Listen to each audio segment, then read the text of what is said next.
সে বলেছিল আমি হচ্ছি বড় রব, বড় খোদা, অথচ মানুষের রব মানুষ হতে পারে না, মানুষের রব হলেন একজন। সবাই জুড়ে বলেন তিনি কি?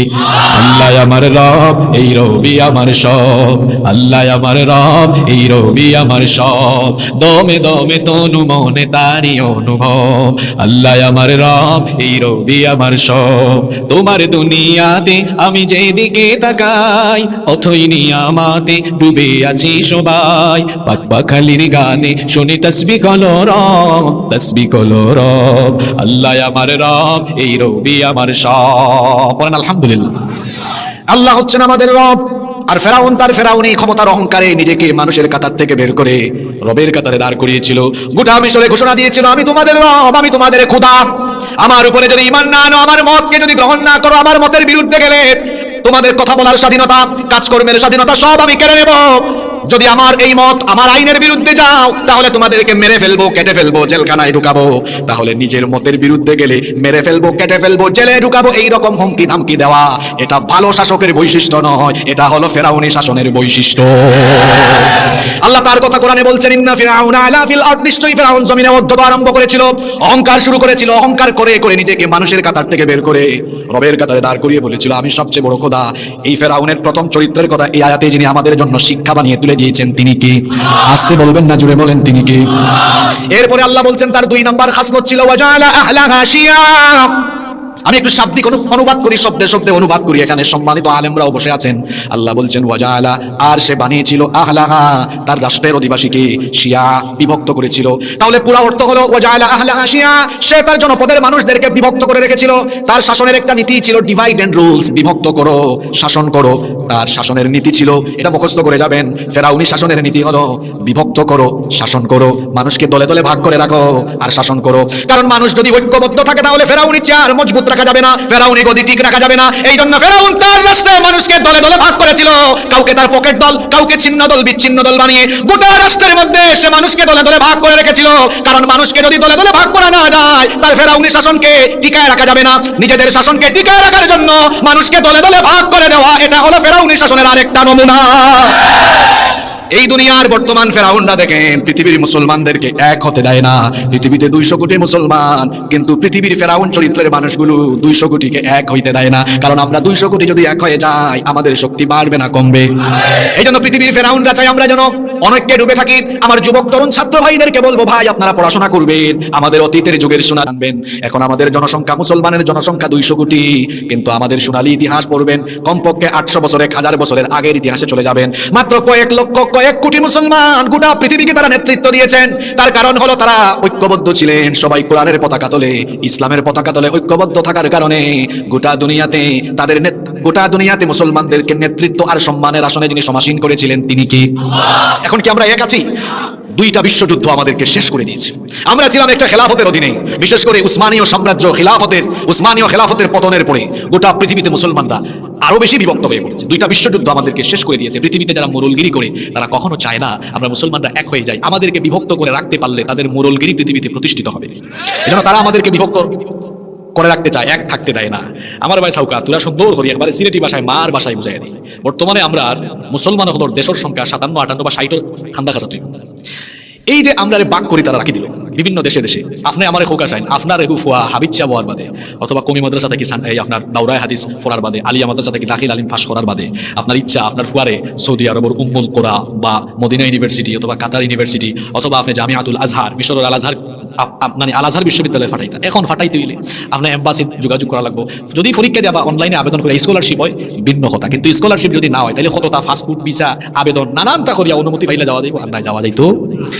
এখন আপনার মাতুকা আমার দিকে চৌকা দরুকা 57টা 58টা মুসলিম রাষ্ট্র আলাদা আলাদা রাষ্ট্রে বাগ না হইয়া আমরা যদি সব ঐক্যবদ্ধভাবে একই পতাকা তলে থাকতাম, আপনার ভিসাও লাগলো না, অনেক ফাস্টফুডও লাগলো না, অনেক কিচ্ছু লাগলো না। অনেক কমলগঞ্জ থেকে বাড়াইয়া মুসলমান হলোর সীমানা আছে সারা বিশ্ব, যতদূর বিনা অনুমতিতে আপনি গুরতা ফাল্লাও নেই ততদূর। সুবহানাল্লাহ। এখন ও যে আমরা রাষ্ট্রভিত্তিক বাক করি করি করি করি করি করি দিয়া, আর আমরা মুসলমান হলোর মাঝে কিছু স্বার্থবাদী দুনিয়ার মোহ আছে, ওই ধরনের মানুষের তারা টুক ফালাইয়া বই শুনেন আপনারা, বই দিয়ে মাছ মারি গিলা এখন তা হারাইয়া বাদ দেয় বা হরিণ দেয় বা সাদা দেয়, মাছ রে লুপ দেখায়, আও আয়া খালি টুকুর টুকুর করে আর হামাই যায়, খাই তৈলে আমাই যায় বাদে মাছ করে আইন নয়। ওলা পৃথিবীর মরল হলে চিন্তা করছে দেখি দেখে ওটার সমাজও মুসলমান হলোর সমাজও খারে টেখারি কিনা যায়, খারে একটু নারী দি কিনা যায়, যারে জেলা কিনা যায় কিনিয়া যে তোরে দি তোর এলাকা বাঘ, তোরে দি তোর এলাকা বাঘ করি দিয়া আমরা আলাদা আলাদা করে রাখছে, কিন্তু তারার জায়গা ঠিক রইছে। কিলা ঠিক রইছে আপনারা বুঝানি খুব সোজা হইব। বাংলাদেশের অন্যান্য জায়গা বুঝাইতে কষ্ট, এরা লন্ডন আমেরিকা কম থাকে। লন্ডন আমেরিকার পাসপোর্টের এত ভ্যালু, কিন্তু ব্রিটিশ নাগরিক আসুন দেখো, ব্রিটিশ পাসপোর্ট আছে আসুন মনে হয় বাচ্চা হনুকা ব্রিটিশ পাসপোর্ট থাকলে ভিসা ছাড়া, বহুত দেশের ভিসা ছাড়া খালি পাসপোর্টের প্রভাবে আপনি বিভিন্ন দেশে হামাই যেতে পারা যায় না নি। আমরা বাংলাদেশের পাসপোর্ট দিয়ে কয়েকটা দেশে যাওয়া যায়, নেপাল, ভুটান, মালদ্বীপ, শ্রীলঙ্কা, ওইটা দেশ আর কি। বাংলাদেশের পাসপোর্ট অনেক সময় ব্যাংক স্টেটমেন্ট খুব ডার্ট থাকলেও ইউকে ইউএসএ যাওয়ার লাগে এম্বাসিতে জমা দিলে ফালাই দিই আমার কোনো দামও নাই, কথা ঠিক আছে নি? অথচ ইউরোপ, আমেরিকা বা পশ্চিমা অনেক দেশের একটা পাসপোর্ট থাকলে আপনি বা এক দেশের ভিসা থাকলে আপনি অন্যান্য দেশে যেতে পারেন। তারা ঠিকই গমন করছে, আমরা যেতে পারছি না।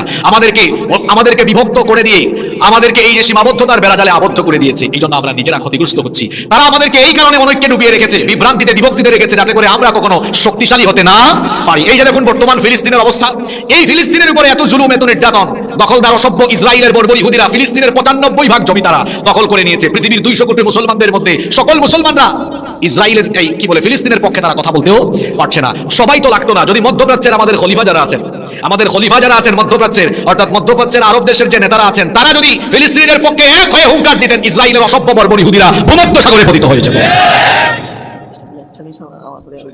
অসুস্থ শুনছি আমরা, চেয়ারম্যান সাহেব অসুস্থ, আল্লাহ তাদের শিফা দোকা হোক, আমিন। গত বছর টাইম পুরো আলোচনা আসলাম ইনশাআল্লাহ। ওয়ালাইকুম আসসালাম। তাই গতবার পুরো আলোচনা আসলাম, এবার অসুস্থ থাকি, আমি ভাবছি আইটা নাই, অসুস্থতা নেওয়া নাই, খুব মায়া মহব্বত আছে মাহফিলের প্রতি, আল্লাহ তাদের শিফা দান করুক, আমরা দোয়া করব ইনশাআল্লাহ। আমি যে জায়গায় ছিলাম, কষ্ট হচ্ছে আপনাদের, আমাদেরকে তারা বিভক্ত করে রেখেছে। কিচ্ছু তো লাগে না যদি মধ্যপ্রাচ্যের আরব দেশের নেতারা বলেন 1 ফুটা তেল বিক্রি করবো না, তাহলে এদের একটা বিমানও আকাশে উঠতে পারবে? যুদ্ধ বিমানগুলো আকাশে উড়ার কোনো ক্ষমতা আছে? বলবে না। নিজের গতি যদি চলে যায়, তাহলে বোঝা গেল আমাদেরকে তারা দুনিয়াবি স্বার্থে ডুবিয়ে রেখে আমাদেরকে অনেকের বেড়াজালে আবদ্ধ করে রেখে ফায়দা লুটছে, আমরা টেরও পাচ্ছি না। এবার আসুন তো আমাদের দিকে, আমাদের দেশে আপনি তাকান, সেই ব্রিটিশ পিরিয়ড থেকে আপনাদের কথা কি বলবো, আমাদের ওলামা মাশায়েখদেরকে ঐক্যবদ্ধ করার জন্য, আমাদের ওলামা মাশায়েখদেরকে বিভক্ত করার জন্য ব্রিটিশ পিরিয়ড, পাকিস্তান পিরিয়ড, এখন বাংলাদেশ পিরিয়ড, সকল পিরিয়ডই ষড়যন্ত্র। আমরা যেন এক হইতে না পারি, কওমি আলাদা করে দেওয়া হয়েছে, আলিয়া আলাদা করে দেওয়া হয়েছে। কত দল আলেম ওলামাদের মধ্যে, আলেম ওলামারা যেন এক হতে না পারে, এই জন্য দুনিয়াখোর লোকেরা কখনো কখনো আলেম ওলামাদের কোনো দলকে পকেট দল বানায়, অথবা কাউকে খুব কাছাকাছি নেয়, কাউকে দূরে ঠেলে দেয়। এইভাবে করে কাউকে কাছে নেওয়া, কাউকে দূরে ঠেলে দেওয়া, এরকম করে করে আমাদের মধ্যে ভেজাল লাগাইয়া দিয়া তারা কিন্তু নিজেরাই ফায়দা লুটছে, আমরা টেরও পাচ্ছি না। আজকে নাকি গতকাল আমি ঢাকার একটা কনফারেন্সের ছবি দেখলাম, আজকের, এটা দেখে আমি বড় আনন্দিত হয়েছি। চরমানের পীর সাহেবকে আমি ধন্যবাদ দিতে চাই এত সুন্দর একটি উদ্যোগ গ্রহণের জন্য। সেখানে আমি দেখলাম সকল মাসলাকের, সকল দলমতের ওলামাদেরকে দাওয়াত করা হয়েছে।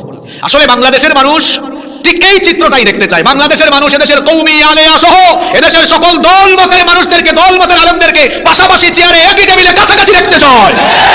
এই চিত্র যদি আরো 10 বছর 15 বছর আগে বাংলাদেশের মানুষ দেখতো, তাহলে এই দেশের একজন আলেমের হাতে হাত করা পালানোর দুঃসাহস কেউ করতে পারত না।